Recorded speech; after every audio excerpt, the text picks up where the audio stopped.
This is Tracy from XYZ Media. I'm here to report about the zombie outbreak that's occurred. I'm here at the Centre of Zombie Control. To find out more, we have an exclusive interview with Dr. Francis Stein, the head doctor. Dr. Francis Stein, thank you for your time. Just wanted to ask firstly before we start the interview, are you related to Dr. Frankenstein? No comment. I said I wouldn't be talking about any family issues, please, just the zombie topic. Okay, let's get on to the zombies then, Dr. Francis Stein. Firstly, what's going on? We need to know how we can protect ourselves against these zombies. It's vital that we know how to protect ourselves from the zombies, but to do that, you need to understand the zombie virus.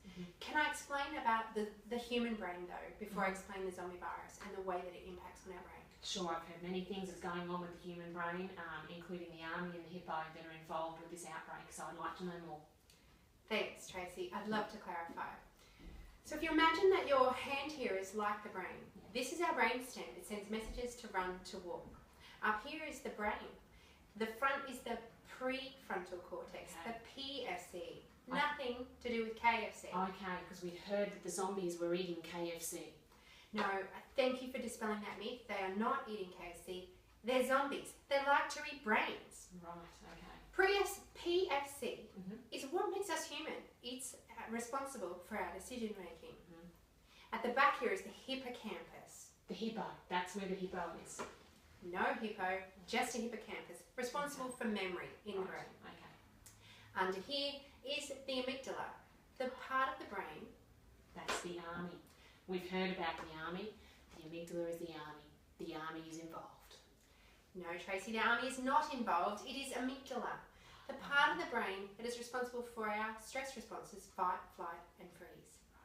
Everybody needs this part of the brain. It's vital.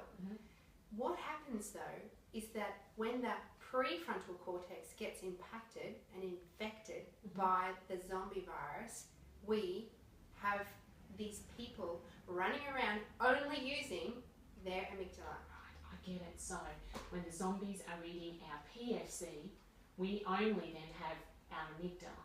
When we fight, flight, and freeze. They fight. They will eat brains. They freeze. They walk around in a catatonic state, and they flee. They will run. How do we overcome or protect ourselves from this infection? I have a number of scientists working at the CZC trying to find exactly that. But before we can fight the virus, we need to understand it. And I'll provide more information as it comes to light. Well, thank you for your time, Dr. Francis Stein.